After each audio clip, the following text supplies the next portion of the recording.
So I'm going to say a short piece that goes back in lesson number 11.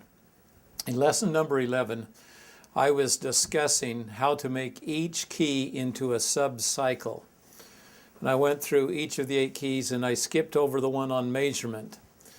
Measurement is vital that we continuously improve measurement. I'm not going to show you a cycle right now on how that works because measurement itself is an improvement each time that you do it because you find better and better ways to make that measurement better. So I encourage you in this particular section on this key number 6, make sure that you take the time to measure it very carefully and to improve your measurement.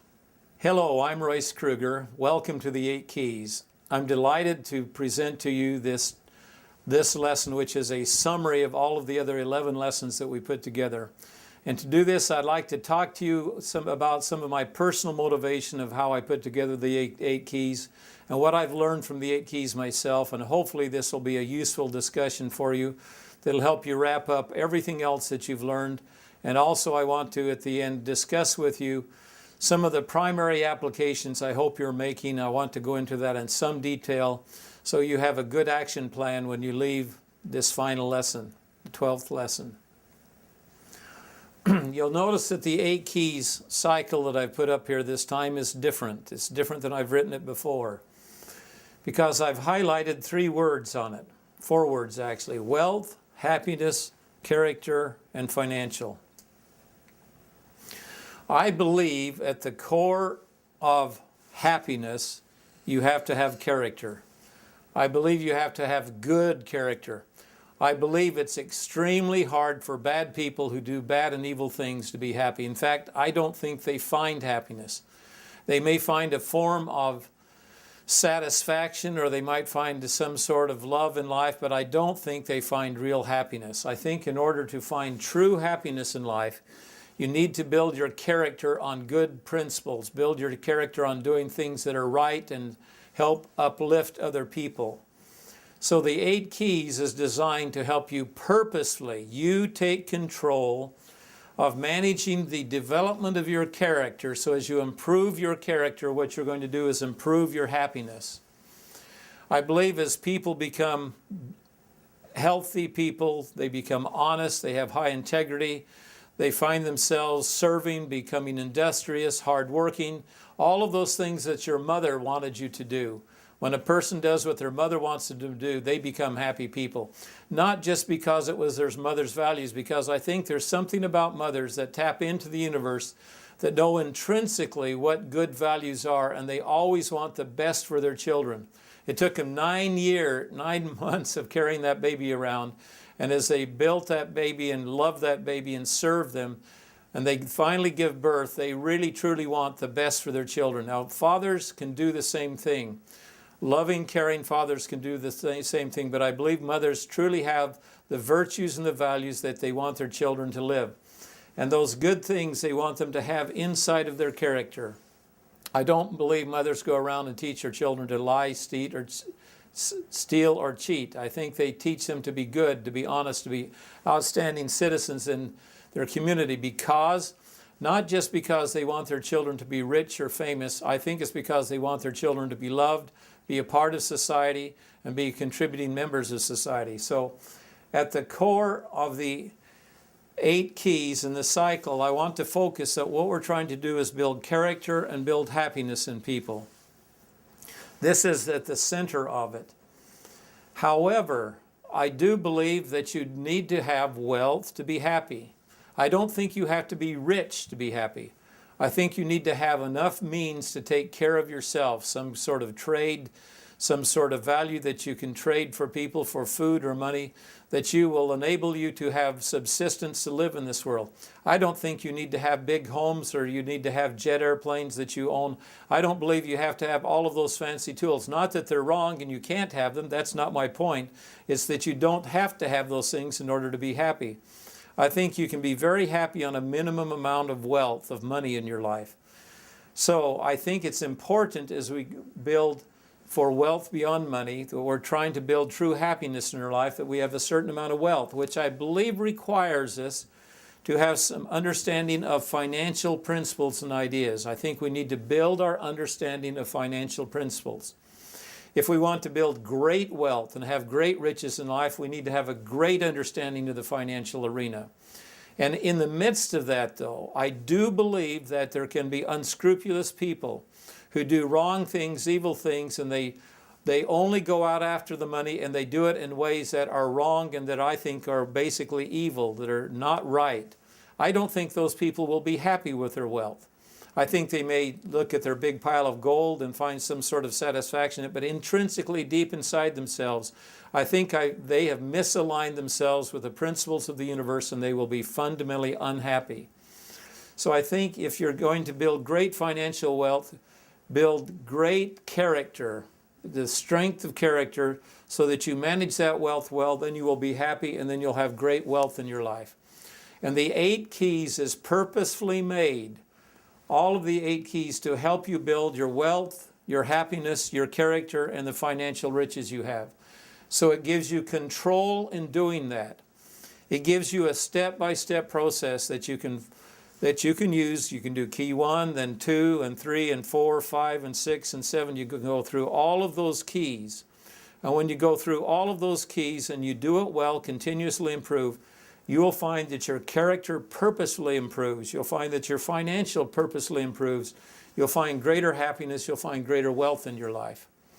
So, key 1. We want to make sure that we focus on key 1. We want to make it focus on key 2, key 3, and so forth. So all of the 4 keys there will help us to build our wealth, character, and happiness, as well as 5, 6, and 7. All of the keys are built to purposely help us take control, and then to number 8, systematically, continuously improve our wealth and happiness. Now, I truly would like you to build great wealth and great happiness if that's what you want. If you want to be just happier, have a little more wealth, you can apply the 8 keys and get that too. But it's something that I want you to know that you can control, and you can go out and you can work on yourself by applying each of the 8 keys. Now, what I want to do is talk to you a little bit about why I focused on character development in the course. To me, character development is building a character that is good and is in alignment with the principles of the universe. I believe there's a great creator out there who enabled this universe, who organized it and put it together. I don't think this universe was an accident. I think there were principles that were put in place that when we discover those and live those, we will find greater happiness, and they are good principles. I don't believe they're based in any sort of terroristic type of belief, or evil, or coercion, or hate, or killing, or doing any of those things. In fact, I think all of those things are against happiness.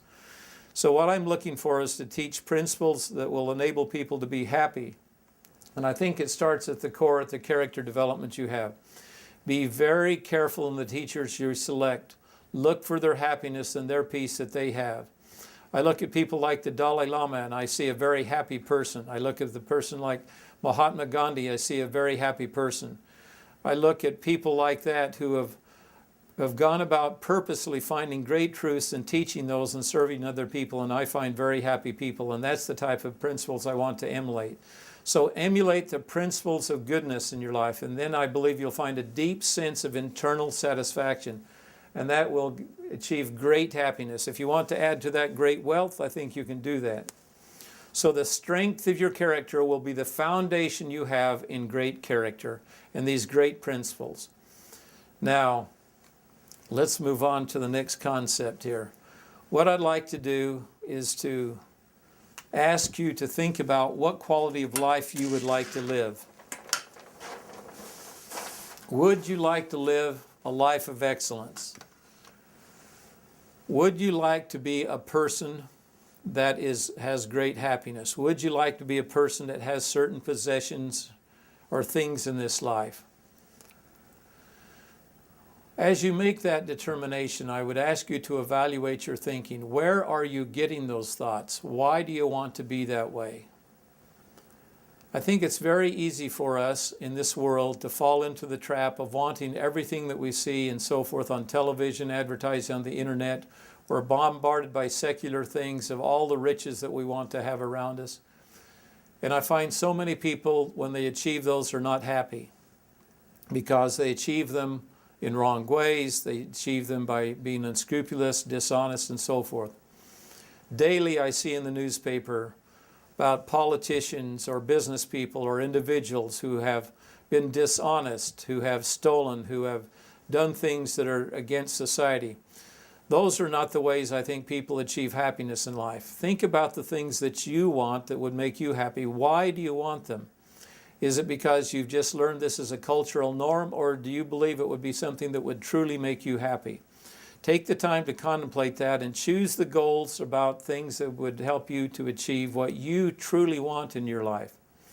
So I think it's important for you to purposely design yourself towards goals that you want to achieve. If you're uncertain, do your best in selecting the best goals that you think you want right now.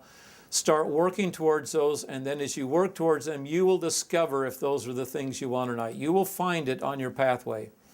So many times I've set out to achieve a goal in my life only to find that that goal truly was not something that I wanted. I really wanted something else. And I changed the goal and I achieved the other goal, and it made me much happier. I think it's important that we take the time to evaluate our progress, make sure it's making us feel good. I don't know about you, but before I make a decision about anything, I contemplate, meditate on it, sometimes even pray about it. And I want to make sure that it feels good from the inside out, the inside of me, that my spirit feels good about it as well as my mind. And when I get that type of confirmation, those are the types of goals I pursue. And I would suggest you do the same thing. Now, the 8 keys will help you take those goals that you have and to help you purposefully achieve those. And so let's look at the ways that the 8 keys can help you achieve wealth and happiness in your life. Let's just take them one key at a time. Key number 1. Key number 1 is discover principles. As I said earlier in this session, I believe that there are principles that are purposefully put into place that are around us, that when we understand them, like a scientist understands the principles of aerodynamics or gravity, or understands nuclear dynamics, or any of those physical principles that we see around us, that we'll find greater happiness if we discover those principles. I believe it's the same way with happiness, with the peace of our life, the joy of our life. And when we discover principles that we live that make us happy, we will then be able to apply those things purposely and build greater character and greater happiness in our life. So key number 1 is to set yourself out on a life journey. This is not going to happen in the next few weeks. A person said to me once after they heard me teach the concept of principles, they came up and said, Royce, they said, give me that list of principles. I'd like to see them. I said, there's thousands of them, first of all. Secondly, I haven't written that list, nor do I know them all. But I do know as I go through life, I can discover them and I can see them. I know when I have found one, because when I live it, it gives me good results. It gives me good feelings. When I'm honest, and I'm honest with people, I feel good about it. I sleep better at night. When I live by the principle of gravity, and I honor that and respect it, I get better results in life. I don't spill as much water. I don't fall down as much, and those types of things. When I honor the principle of gravity, the same thing with love and care and integrity and all the other great principles of life. And they're little bitty principles, meaning one builds on another to create a larger principle. It gets a little complex. Don't worry about the complexity. Whenever you're faced with a problem, just say this: what principle should I apply that will give me a consistently better result than I have now? So when you're faced with a challenge, say, what principle should I live? If you're not sure, then go out and discover the principle that you find that will help you to get better results.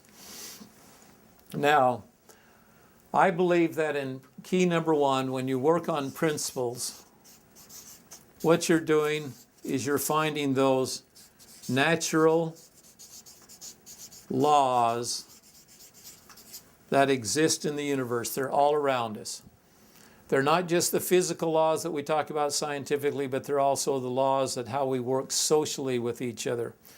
because I think we as human beings, as I've traveled the world, fundamentally human beings interact with each other in the same way. We have the same needs of being honest and kind and courteous and loving and caring. I see that in any culture that I go to. Now, people display it and do it in different means, but I believe it's always there. So try to discover those natural laws. Of the natural laws that I find about me, the one that I want to emphasize and key one is that of personal choice.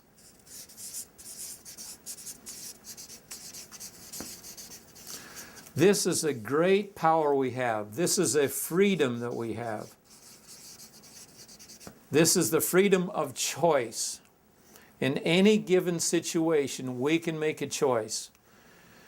If I come at you and I'm a robber, and I hold my gun on you, and I point my gun at you, and I say, give me your money, and I point that gun at you, then you may look at me and say, well, of course, here's my money.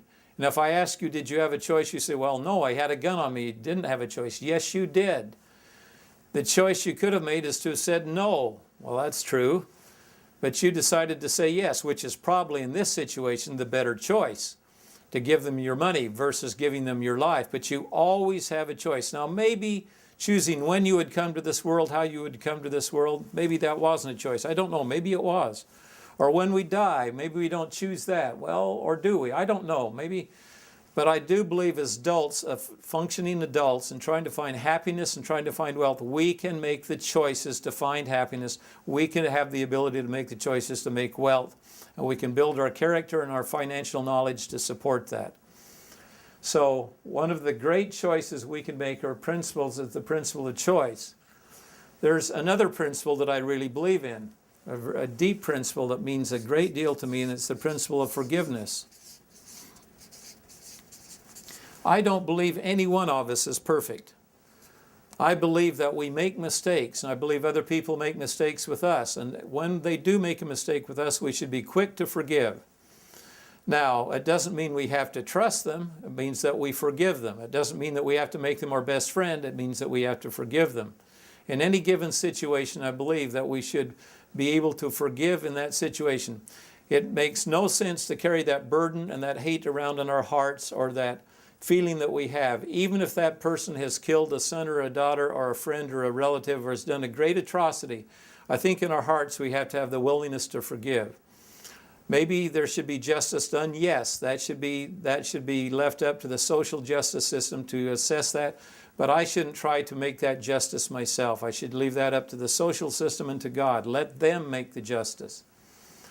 So there are many principles out there, and I suggest to you, center your life on finding these principles, and as you make a drive to find those, you'll find greater pathways to being more effective, being more happy, and finding greater wealth in your life and greater satisfaction. So that's one of the things that's very important, key number one. Now, I suggest to you, as you use the personal choice and the freedom to choose principles, natural laws you're going to live by, find good things. Choose to do good. Do that which you might feel is right. I believe that every human being is given the gift of a conscience. Live to that conscience. Live to that inner voice. That inner voice will teach you what is good. You will know when you are off course. And the interesting thing is, the more good you are, the more you'll be able to recognize good in your life. I believe you can extinguish that conscience by doing wrong and turning it down and denying it. And then it does not become a help to you in your life.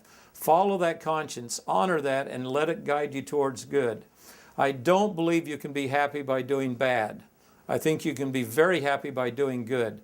So choose to do good things versus bad things. True to live by good principles, not by those things that are bad or evil in our lives.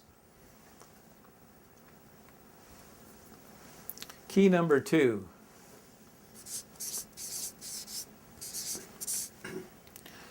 It says, choose your core beliefs. Each one of those words are important. Choose, core, and beliefs. So let me talk about each one. Using the power of personal choice that we learned in the first principle, and in choosing principles, what we want you to do is choose core beliefs. Choose. Use the power to choose a core belief. We are full of beliefs in our life. We are inundated by them. We hear them all the time, and we have to evaluate, is that a truth or a not truth? Well, I believe Gandhi's great example to us in the world was his great quest for truth. He is constantly looking for truth. He would try to find that truth that was effective to use in that situation. I think that his quest for truth is very much like the quest that I have for principles. I believe that it's important that we find the truth of principles. So choose at your core. That's the governing power. It's like that source that controls you in the direction. It's your personal internal compass and direction that you have at your core. Those core beliefs that you want to lead, that will lead you towards that which you think will satisfy you the most. So choose those core beliefs. Now realize at the core of these are beliefs. Now your beliefs can overlap with principles because you can believe in principles, and I hope that you believe in principles because you want to be guided by those natural laws that guide you towards the correct result, that which will give you the happiness and peace. So choose the core results. Choose the beliefs that you believe will help you at this period of time in your life to achieve what you want now as well as in the future. You might find as you go down the road, you may need to choose different core beliefs or different values or principles, if you would, to abide by to achieve even more or a different result that you want. So choose core beliefs. Choose good ones. Choose them that are in alignment with the universe, what will give you greater happiness and peace. And also choose the core and beliefs that will give you wealth and that will give you happiness.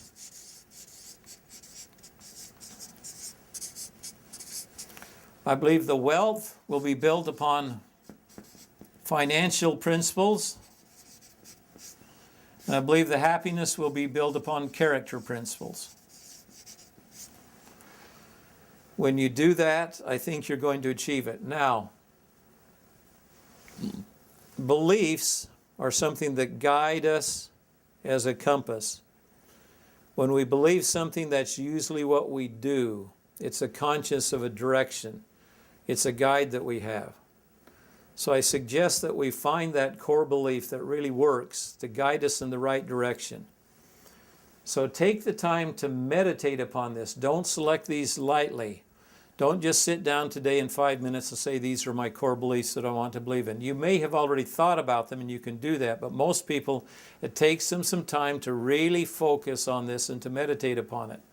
It may take you weeks, months, maybe even a lifetime to better define these core beliefs.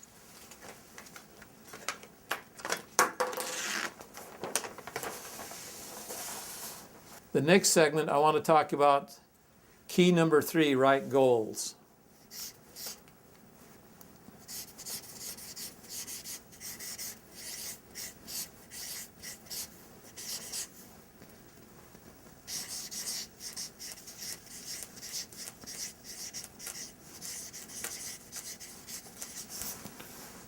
This has a meaning in its own name, write your goals. It doesn't say think your goals.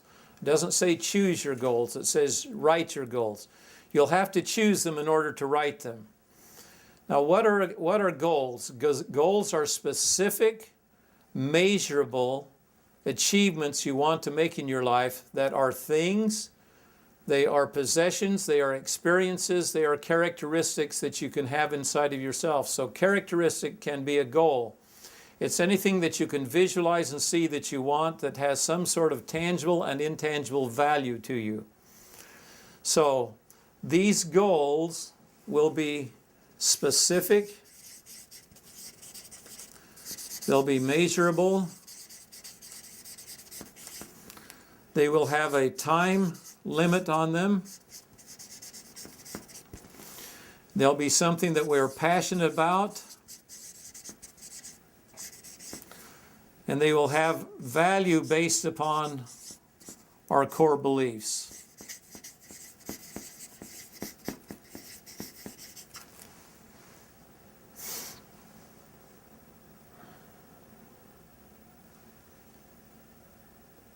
Specific.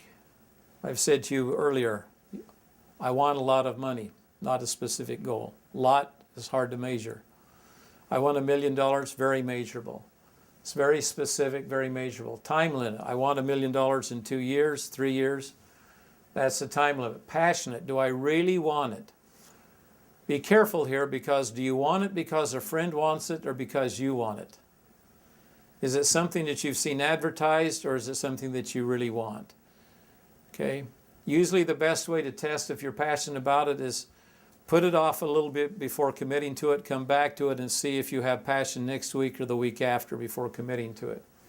Value, does it match with your core beliefs? You write it down so that it becomes and moves from the mental creation to the physical creation. Writing is the first act of making something physical. When you move it from the mind, the intangible, and you put it into writing, it then becomes tangible. When you do a blueprint for a home, you imagine it in your home. In fact, you look at other homes that are tangible. You create what yours might look like. Then you describe it to an architect. The architect takes it and they write it out in a blueprint. And that blueprint becomes a guideline for you then to then create the home, and the builder can see it. And when you have a written goal, it becomes something that you can communicate easily to yourself as well as to others. So a written goal is much more powerful than just a thought. Usually a thought is more of just a wish, not a goal. When you get it on paper, then it starts to become very specific, and then you can start working towards it. So when you write your goals, you can write down the specific projects you want, you can write down the vital steps that must be achieved, and these goals then become benchmarks of how you will judge your life. These are benchmarks because usually you will judge your success based upon the achievement of your goals and how many goals that you achieve. I think it's vital and important for us to select proper goals that will give us true satisfaction. However, I don't see there's any problem with doing some dreaming before committing to your goals. So one of the things that I said to you was, list 100 goals. I gave you that challenge, and why I gave you that challenge is I wanted you to lubricate your mind to get into deeper thinking. To ask yourself, are there things I want in my life? Maybe there are not 100 things you can think that you want to have or achieve in your life. My guess is, though, there are probably even thousands inside of you if you wrote down everything. But I'm talking about the significant things, the things that would be important to put into a focus tool and commit yourself to achieving. So that's key number 3. Write your goals. So what you want to do is make sure that you're goal-driven. I was speaking with a friend recently, and he said to me, he says, you know, Royce, I found the successful people in my life are people who have goals. I know that the successful salespeople in your life are the ones who have goals. So let's go on now to key number 4.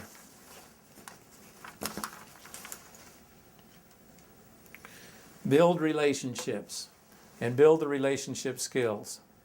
Build means to create, to achieve, to build the skill of doing that. A skill means something outwardly you do. You don't think it. You don't think relationships. You do skills. Skills are good communication. Skills in relationships are in complimenting people. Skills in relationships is a light hand on the touching the arm of an individual when they're feeling pain or grief, and is to let that pain or grief escape from them. It's learning those types of skills that will enable you to build better relationships. It's a simple thing of remembering someone on a birthday and sending them a birthday note or a gift. These are relationship skills, or many that we can develop in life. So what we want to do is we want to build these. Why do we want to build them? Why build relationships? First of all, we want to get away from being just focused only on ourselves. We do not live in this world alone. It's almost impossible to live alone in this world. There's very few places you could go on this planet and live alone anymore. You must learn to live with other people. And I'll say, if I was going to give us a grade in how we're living together in the global community today, I would probably give us, on a scale of A through F, I would give us a D. A D would be a very low score. 100 would be an A. A D would be like 20%. We need to learn so much better on how to get along with each other and build the relationship skills, especially between nations and cultures and religions. We need to be able to become far better at caring for and saying hello to people, being kind to people, and doing those things that are better. I remember right after 9/11, I was flying in Asia. In fact, it was in a hotel room in Asia that I saw the Twin Towers fall. And there's the great travesty and the great declaration of war that was made upon the United States by the terrorists at that time. And I felt bad, and I felt all of a sudden this surge against certain religions happening, especially the Muslims at that time. And I said to myself, well, I know many Muslims and they're wonderful people. I don't want to at all look down my nose at those people or feel badly about them, because it was not them that did it. So I made it my goal at that time that every human being that I'd meet in my life, I would try to treat with great respect, a great rapport, that I would be able to give them that respect regardless of who they are. I'd treat them as human beings. I would give them care. I'll be honest with them. I'd try to build a relationship with them, have fun with them, so that maybe I could influence the world one person at a time.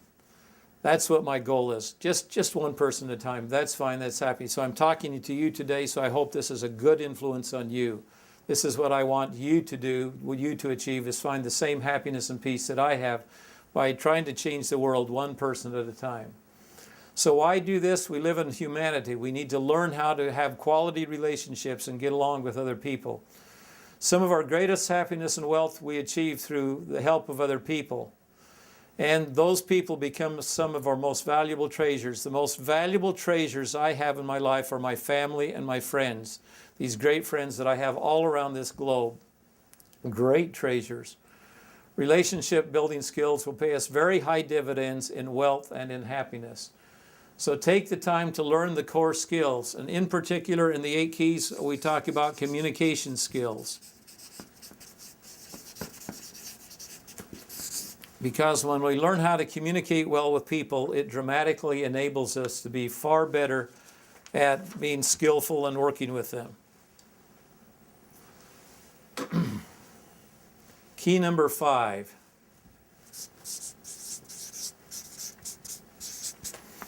Key number 5 is an important one.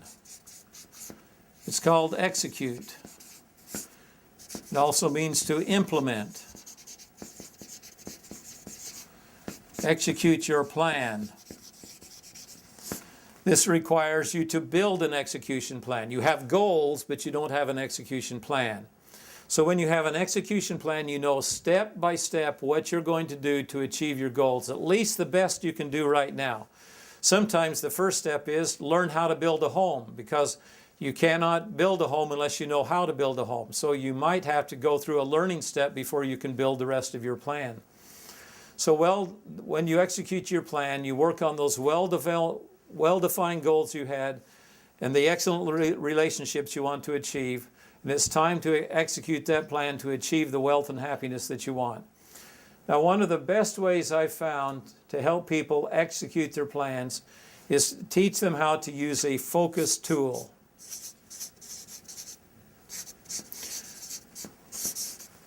Now, a focus tool is anything that you have, any tool around you, a cell phone, a smartphone. It can be a computer, it can be written paper, it can be anything like that. It can be a simple journal, it can be Post-it notes. There's a whole variety of things that people can use as focus tools. But you must use some sort of focus tool. Why? Because your mind is getting bombarded, especially in today's world, with all sorts of information and distractions. Thousands of distractions come to many people in one day. There are some people who can spend their entire day going through their inbox and they cannot get all the way through it. They have so many distractions. Because it's important for us to be able to sort out that which is truly important in life, and when we find it, put it in a prominent place where you can see it. It's physically in front of you, you can see it, and you're reminded of it. It helps guide your mind towards the focus of that which is truly important. It's important for us maybe to keep on our desk a picture of loved ones, because maybe that's the motivation of why we're going through this work. We keep in front of us maybe pictures of faraway places we want to travel. Maybe that's the motivation for doing it. But at the end of the day, we need to have a focus tool that we take our yearly, our monthly, our weekly, and goals, and we define it down into the daily tasks of what we're going to do today. It's the step I'm going to take this minute, the decision I'm going to make this minute to move me towards that which is truly important.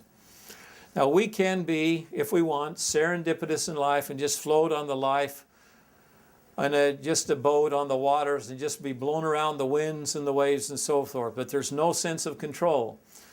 Now, maybe not having those limitations is important to you, but I prefer to have a goal, a direction. I prefer to have a sail, a rudder. I want to have some way in the distance where I know where I'm going. I'm just not wandering aimlessly on the ocean of life. Because I want to achieve, I want to see certain destinations. I want to see the world. I want to meet people. I want to build strong relationships. I want to achieve. I want to build happy families. Those things are important to me. So that means giving up the serendipity of doing serendipity all of the time. And what I can do is once in a while I can allow myself the freedom to sit on a bank and hope for the fish to bite my line. And I can think about the world, and I don't have to be goal-driven at that time. I can enjoy a little serendipity at that time, have that freedom of thinking and so forth. I suggest to you that when you get a focus tool, you'll keep that thing which is really important right in front of you. And when you execute, not only use your focus tool, but work on making your energy and making it high. You need to have energy. Energy is what is the fuel that helps you take the actions. If you don't have the fuel to take the actions, you're like an automobile engine that loses the gasoline or the electricity, and the power goes out and you stop going. You need to have the energy to do it. And learn the cycles of energy when you have high energy and low energy. Try to make your most productive time doing the most important goals, executing the most important things when you have the highest energy. And do those things. I find, for example, in my life, if I want to do something and do it right, make the right decisions, I have to do it in the mornings. Mornings are the highest energy time for me. Now, I've learned to make afternoons high energy for me by managing what I eat for lunch, by managing my rest and my exercise, and doing those things that builds my energy up again. And so you learn the cycles of energy in your life and focus on your goals and executing at your high energy time. I think you'll find this to be important. I find it very difficult, for example, I do a lot of international, for me in the middle of the night, past my bedtime, to be on the telephone making critical decisions with people. My energy's not there. It's time to rest. I need to go to sleep. I need to prepare my mind and my body for the next day. So that rest is important for that. So that's key number 5. Might I say also in execution, one last thing, be persistent. Don't give up on your goals. Don't give up on your plan. Find the ways that you can change it to make it work better for you, and do those things that will enable you to become more productive. But be persistent. Don't give up on that which is truly important to you. If you've made the plan, you've made the goal, probably at one time or another it was important to you. So continue to do it. Now,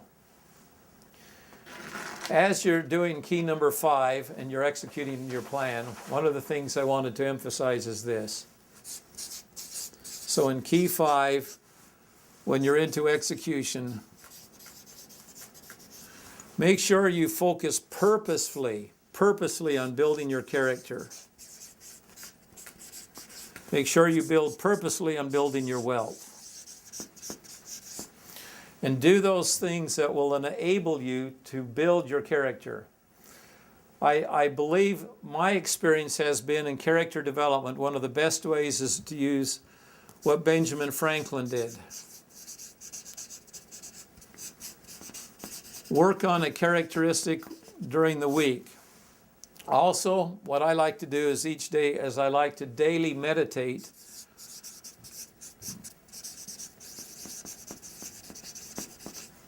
on characteristics that I want to live. I want to meditate upon how I interact with people. I want to see myself as being successful. I love that envisioning time when I see myself being better than I feel that I am right now. So take the time as you execute to build your character. So purposely, each day, take some time to say, I'm going to improve this character skill. I'm going to be a person of great integrity. I'm going to be a person of great transparency. I'm going to be a person that's enabling to others. I'm going to service other people. I'm going to uplift them. I'm going to take hurt and pain away from other people. I'm going to do those things that will help them to be better. So like yourself, be good, be friendly, share good, become trustworthy. Do those things that build your character. When you do that purposefully each day, it's not self-serving. This is actually, as you become greater character, you as a human being become then a beacon to other people to help them become better. Become a hero to other people. Enable them to become better by you being better. In wealth creation, what you want to do is you want to learn financial principles. And when you learn those financial principles, live by them. Great financial principles, some of the very basic ones, is live inside of your means. Save. Only invest in those things that you understand. You want to build money that has a lasting legacy to it.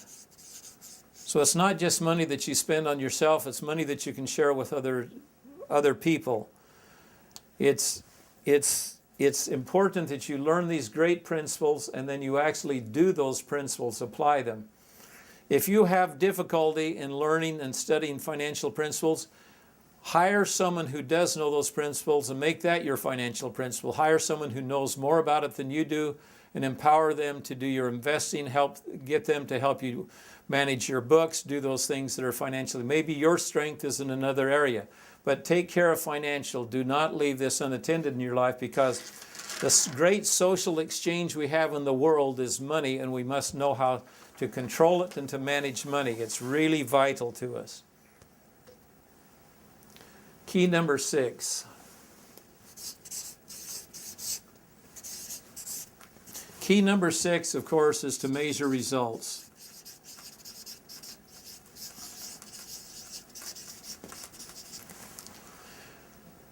The results that you want in life are already defined by the goals you have set. So measure your progress towards those goals. How you can break those goals down is in the implementation plan, your execution plan. Measure the steps in your execution plan. That's another place to measure. Also, in your goals, you're going to have character goals, character development goals. Make sure you're measuring those goals, and make sure you're measuring your financial goals, which is usually quite easy, because financial is many times just numbers, and numbers are easy to measure and to see and to chart. The character goals you're going to have to convert into behavior to focus on that. Your execution plan will take many different avenues. But at the genesis of measurement is goals. You must have the goals in order to make sure the measurement works. Oh, you could be measuring the progress. I may not make any goals. I'm bringing my heart rate up or down as I'm exercising each day, how many beats per minute I want. And I just want to see it go up. I want to see it go down. That's maybe okay. But it's better if you say, I'm going to raise my heart rate 3 or 4 times above 140 beats per minute for 20 minutes. If you make a specific goal like that, then you can measure that being achieved, and you can feel the success of it, and then you can also report those results to your doctor. And that's very useful. So goal setting is very powerful. It's one of the most important tools, but even it's attendant, they're brother and sister together. You connect them together. Measuring results is very powerful. Now, the thing about measuring results to me is, first of all, it's fun, and number 2, it builds accountability in our life. Because we keep scorecards, we treat difficult and challenging tasks as if it's a game, because we measure it and show the improvement, and that turns it into fun. That's a fun way of doing it, especially with other people. And it also creates accountability in yourself personally to achieve the goal, to measure your goal, your achievement of it, and measure that gap between where you are now and where you want to be. And it's really important to measure those types of results. I think it's something also that helps us to celebrate. This helps us build our self-esteem, because when we're achieving our goals, we're measuring it, seeing that we're achieving it, and we celebrate that. It helps us build towards larger goals, more challenging goals, and soon we find ourselves relishing to take on the new challenge. One of the people that I know in Tokyo, a gentleman, he just relishes talking to businesses that are having challenges, because he likes to apply his past experience to help them get through the difficult times, to help them succeed. He looks forward to business challenges and helping people do that. This is something that's exciting to him. He loves to do that. So when you measure results, it enables you to become confident. It enables you to see the gap. It also helps you to see changes in your course and direction, because if you find your gap of achieving what you really want is getting wider and wider, you must do something differently. You must change your behavior. To change your behavior, you're going to have to change those core values and principles that you're working on. Or you're going to have to change the goal, that it's not as large. Break it down into smaller parts so that you can see the achievement of it step by step. So this is key number 6, measure results. Key number 7. Key number 7 is very important because this is where you share. Share your wealth. You could say share yourself here. That would probably be maybe even better to some people. We don't live just to collect and possess and to have. Having great stacks of gold, great wealth, and great homes and so forth in their life may give us some comfort, may give us a little bit of peace. But many times those things create burdens on us because we have to maintain them and protect them, pay taxes on them, and do those things. Sometimes actually collecting all those things about us is not useful at all because it becomes a burden to us. What is not a burden, though, is taking those things, converting it into a process where you can share it with other people.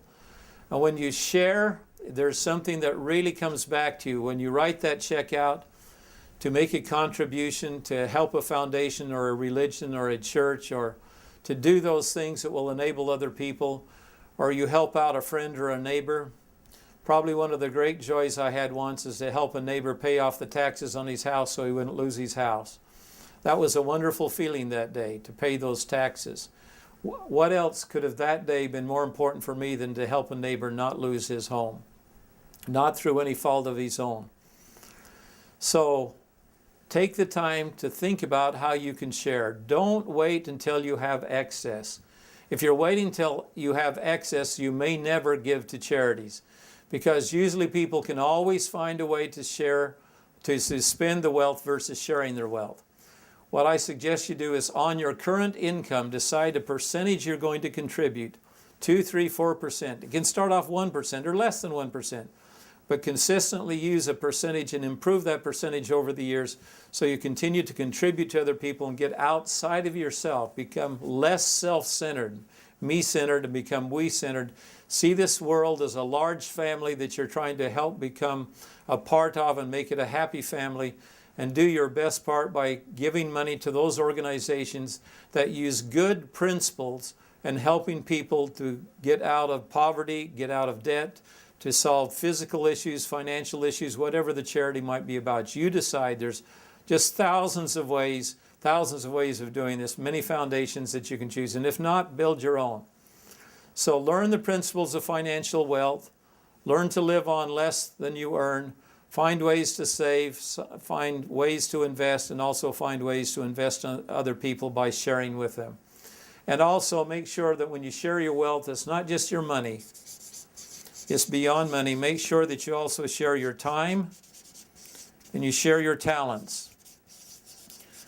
Share your time and talents by service to other people.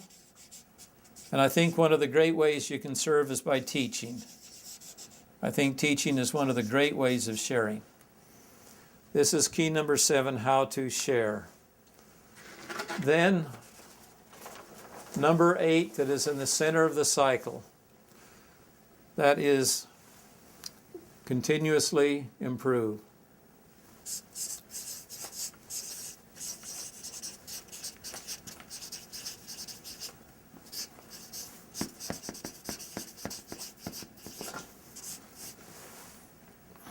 Continuous improvement to me is best diagrammed by the spiral of becoming better and better in your life and constantly becoming better.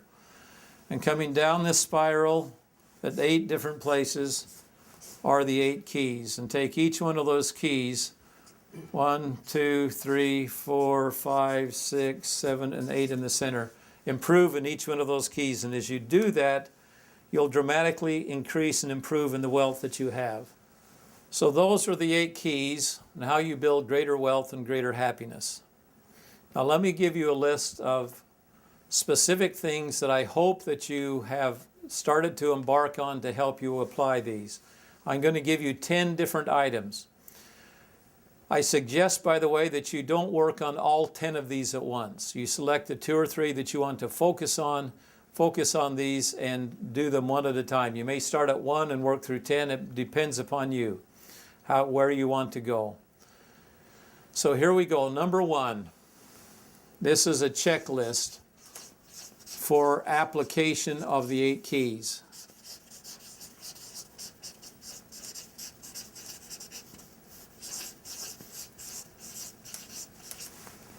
Number 1, make sure that you have a list of core values that you want to live. Make sure that you have these core beliefs. Contemplate on them. What do you want to become the core compass of your life? What do you want to focus on? What's truly important to you? Define it and write it down. Define not only the value, but define the behavior you want that to create in your life. What do you want to do because of that? 2, write a personal mission statement.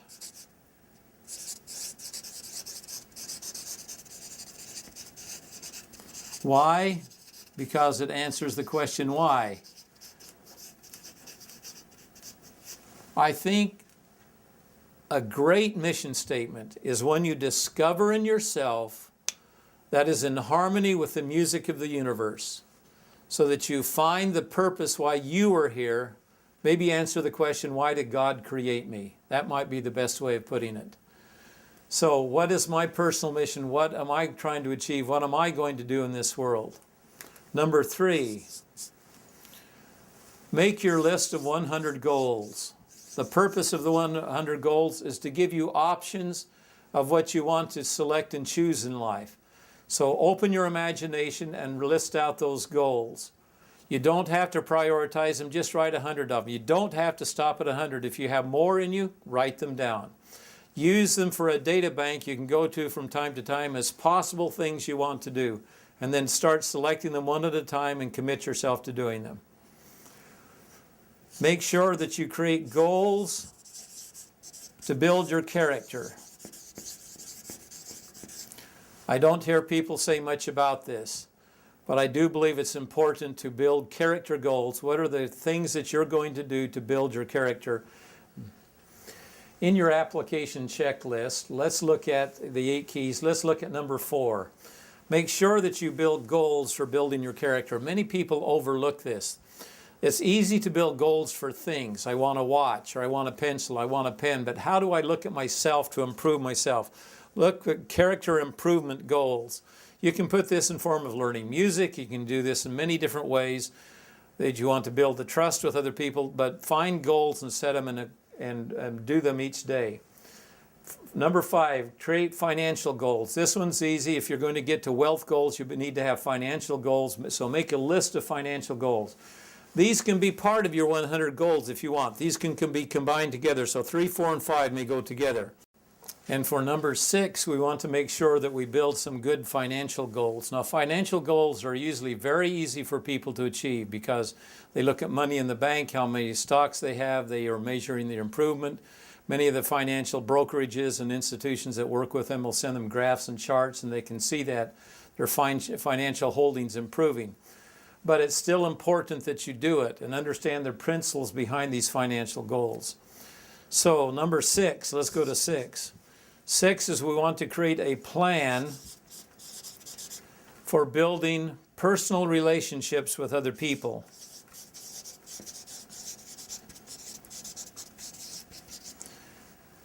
I'm not talking just about friends or neighbors. I'm talking about the friends that will enable you to do business in the future, that will help your business to be successful. I'm talking about talking with your customers, talking with employees, building relationships with those people that matter most to you, as well as being friendly to the rest of the world, but specifically those people that are enabling you to achieve the goals that you want to achieve in life.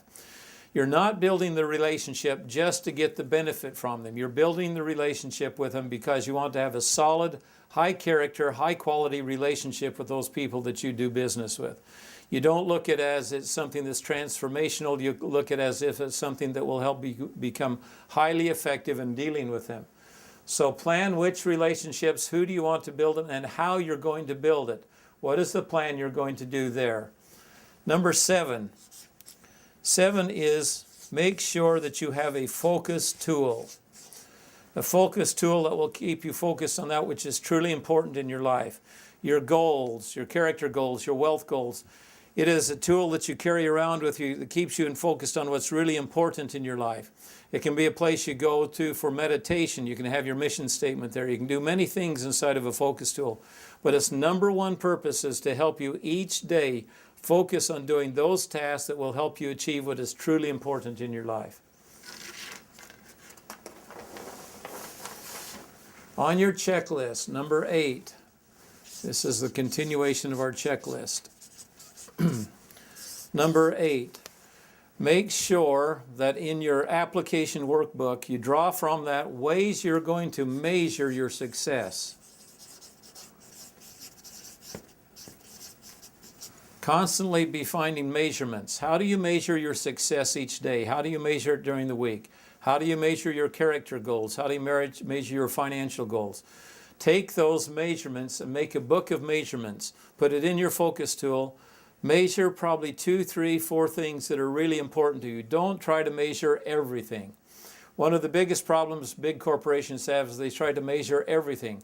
Measure the vital things, the things that really are the biggest numbers or the most important things.